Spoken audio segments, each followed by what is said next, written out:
Over the last few years, I have played numerous cups, challenges, regionals, internationals, and I've played more decks than I care to remember. But despite the playmats, the prize packs, I cannot seem to get Sealed Only out of my head. If you haven't seen it before, Sealed Only is a TCG challenge that requires you to build a deck exclusively from official sealed product. That means no buying singles to shortcut your way to whatever deck just won the most recent regional. Instead, we have to carefully consider which products to buy and rely a little on the heart of the cards when looking for pulls. Last time, we tackled the whole journey using PTCGO, rest in peace. But with the local scene booming now more than ever, we're going to take our journey in person. It does also mean that we're going to take a leaf out of some of the other sealed only series, specifically Rev's cards, and we're going to be tackling trading this time around. The no singles approach is an exciting part of the challenge, but the lack of trading always felt we were losing a key part of the Pokemon trading card game. Last time we tried this, we used the ill-fated theme decks as our place to start. But with their absence in the Scarlet and Violet era, we had a new place to begin. League Battle decks are a fantastic product, but they're too narrow for a deck building challenge such as this. Many people have already proven you can take a Charizard League Battle deck straight out of the box and compete against the best. We want something that will grow with us.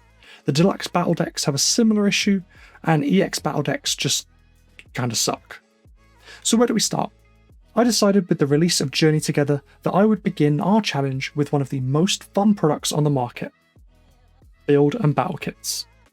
Now obviously this one kit is going to be rather limited as our base for this episode, so joining this kit that I got at the Aldershot pre-release, where we won, I might add, we're going to be adding in our 3 prize packs, as well as a second kit that I was able to pick up.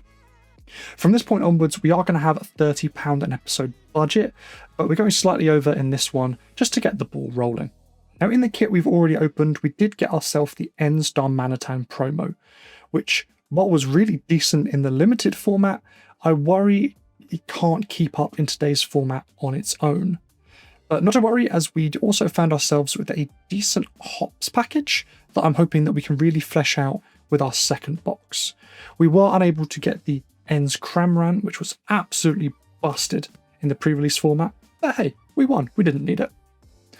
Obviously, the worst case scenario will be that this kit doesn't include any more hop or ends cards, but fingers crossed that's not the case.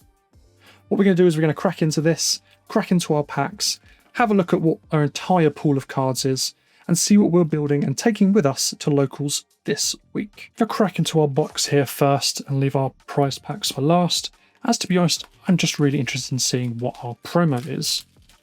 I'm really hoping that we get Hop Snorlax, but I'll take anything. I'll take an Ends Darmanitan.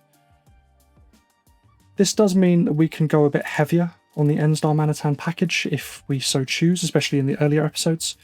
It's not a terrible promo to start. Worst case scenario, we can trade this for something else that we're really after. Let's look at what else it came in our pack. Ultra Ball is amazing. What do we get it? Okay, we unfortunately didn't get the hops stuff in this kit, but we did get a Buddy Puffin, which is absolutely outstanding, and a few other goodies. There's a few things that we can use there to flesh out our kit for sure. And we do also have some packs in here. Like I said, I am probably predisposed towards wanting to try and build something hop related here, as that was definitely what won us at pre-release. And looking at early results in the Journey Together format, that looks to be the most meta of the trainers Pokemon so far. But Ends Zoroark also has a lot of potential. I did actually think I pulled quite a few of this stuff last time, so we can go down an Ends path as well. What do you do? Discard a tool or special energy. Ends PP up. Tadbulb on our first rare is a Metagross. Not the Stevens Metagross that is going to be great next set, but it's not half bad. Magmar, Wooloo. Oh, Wooloo's my favourite Pokemon, so adding in some of the hops double, big fan of that idea. Iris's Fighting Spirit's great. Octillery, Weezing, That's the wrong Cramorant, damn it. Oh, that's pretty. But like I said, Iono, probably not the trainer you want to go with. Lycanroc. If nothing else, that is some trade bait for us for the series. Pack 3 here from our kit. I feel like maybe I wouldn't have won if this had been the kit that I used during the actual pre-release. So I'm happy we're doing it this way around. Some cool Alolan Graveler and Golem stuff. Hops Dubwool, that's actually huge. Let's put that to the side. Where's our Wooloo? Some Pokemon Gusting this early on. I love to see that. Absolutely love to see that. Finally getting some hop support. Absolutely adore this Wingull. Super cute. Shelmet, Shelgon works with our Salamence that we pulled during previous. Hops Cramorant. Okay, now we're starting to get some hop goodies. Maractus. Quite a few Alolan cards I'm realising in this set. And Butterfree. This is a fun card.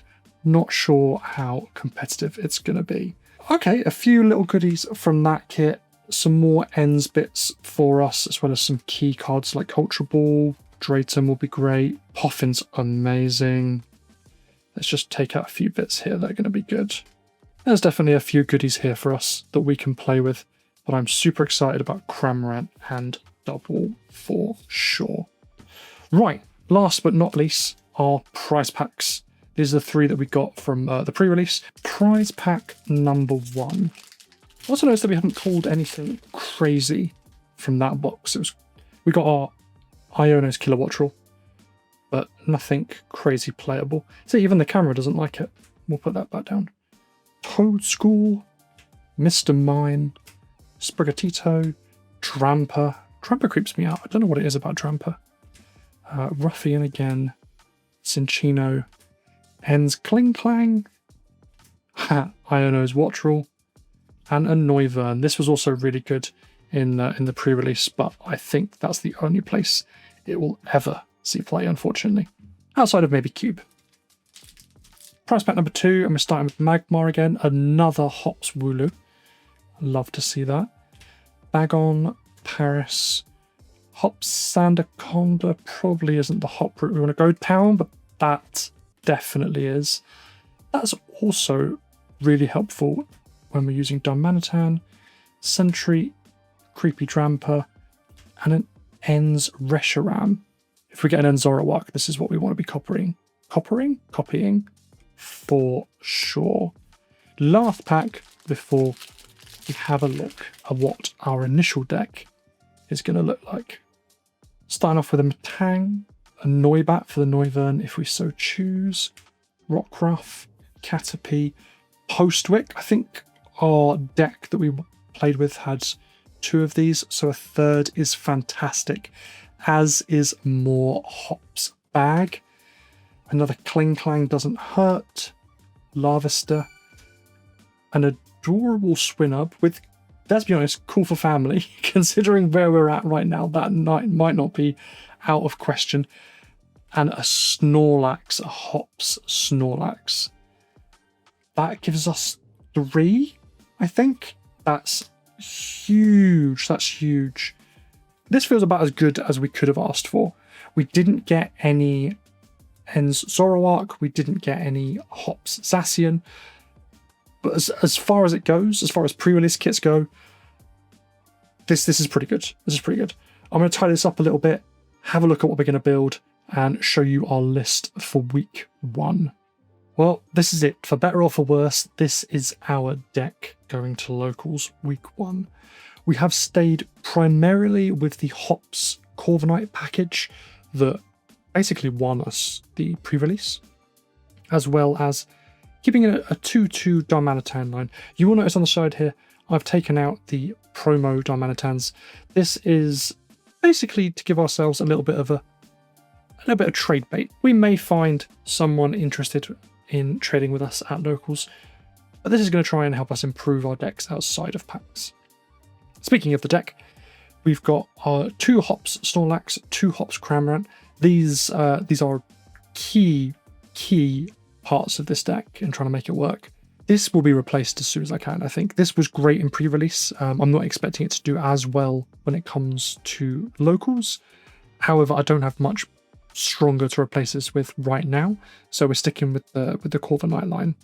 To supplement our hops package, we do have 2 Postwick, 2 choice bands, and 2 hops bags. Both of these, along with Snorlax, increase our damage output, which means we can start hitting for some really decent numbers. And hops bag just helps us find our Pokemon, because realistically our ball search and Pokemon search is quite limited. The reason the fire is here is because we do still have the 2-2 Darmanitan line with 3 ends PP up. This is primarily here just a way of trying to close out games. Obviously rotations happened, so we don't have any more bench protection.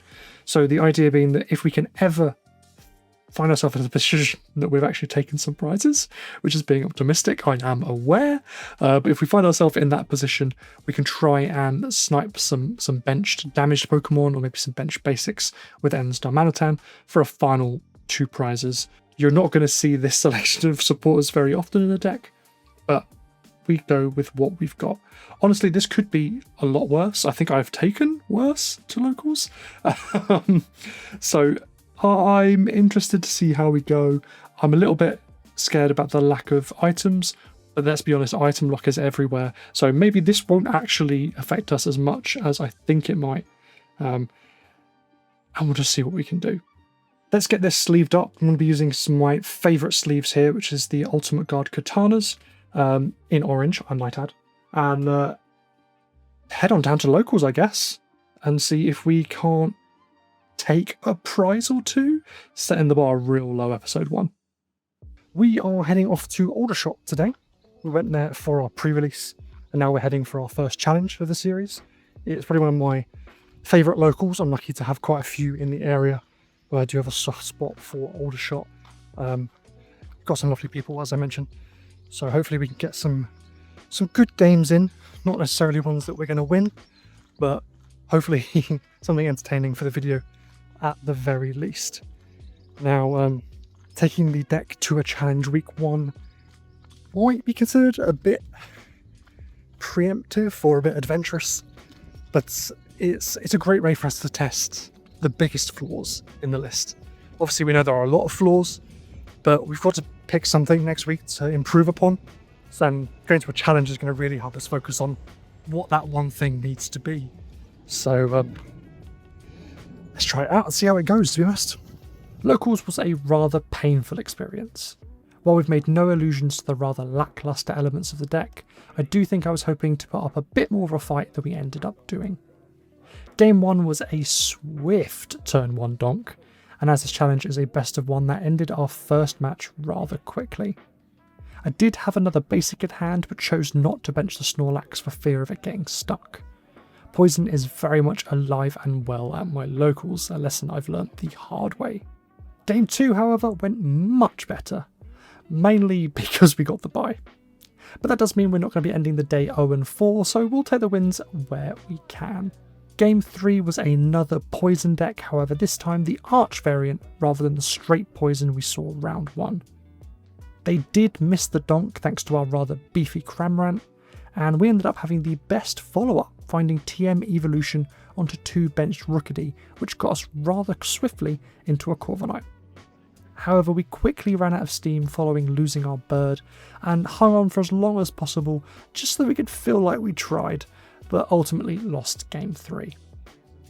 Game 4 was like looking into a much more refined future. We came up against a Hop Sassian EX deck and found ourselves wanting. We failed to get any traction against the much faster to set up Sassian, and just hung in there to see if we couldn't claw anything back with Ends Darmanitan. I got a little too nervous and chose to accelerate to our Darmanitan on the bench with Ends PP up, fearing an Iono or a Judge, only for our opponent to boss up the Darmanitan, and with it our only hope at a victory. We did manage to take 3 prizes, and had we been able to source some of our consistency, I do think this was the closest to a win we had all day, and lets us finish on a bit of a positive, hopeful note rather than doom and gloom. Thank you.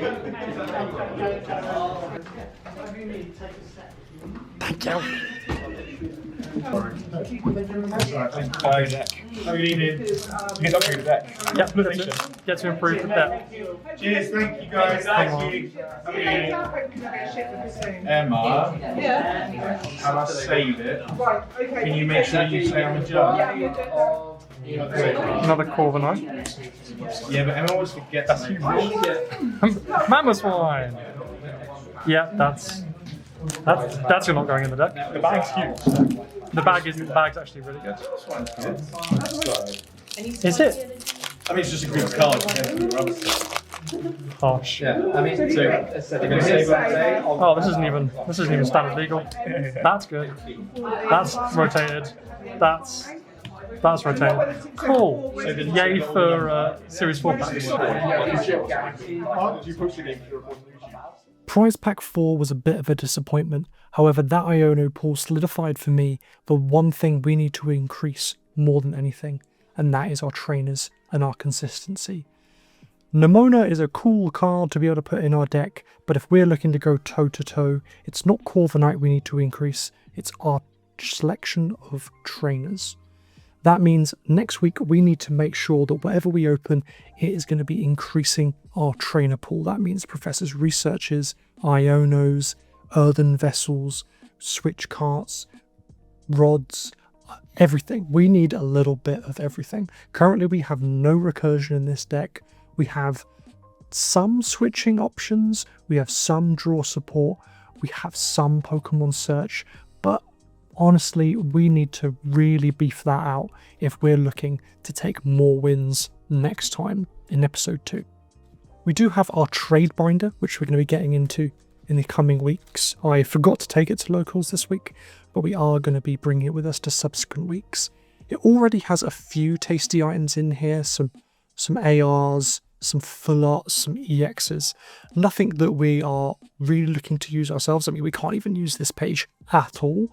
But we do also have a few cards at the back here that are more just things we're keeping an eye on that we may want to use. This is incredibly empty at the moment, but hopefully as each week goes on, we'll be able to increase the juicy items in here and really just get stuck in to some trades and find ourselves some really useful cards. That's kind of it for week 1. It went about as well as I expected it to. Realistically, Corviknight, a stage 2 single prize Pokemon, it's difficult to make work in today's format. However, we do have some of the pieces here that are really going to do some work as we get further into the series.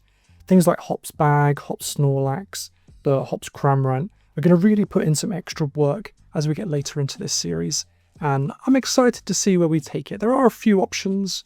There's straight Zacian EX like we saw from one of our opponents this week. There's mixing it in with maybe Archulodon. I've seen a really cool Cramorant list that utilizes Dusknoir. There's a few routes we can go down. While it isn't a tier 1 deck, I think we have here the makings of something that can easily take a win at locals once it's been refined, reworked, just generally cared for over the next few weeks. And hopefully you guys stick around. Any suggestions on routes that we can take this deck, any lists that you've seen, any products that you think we should crack into, please leave them in the comment below. And until next time, let's do this.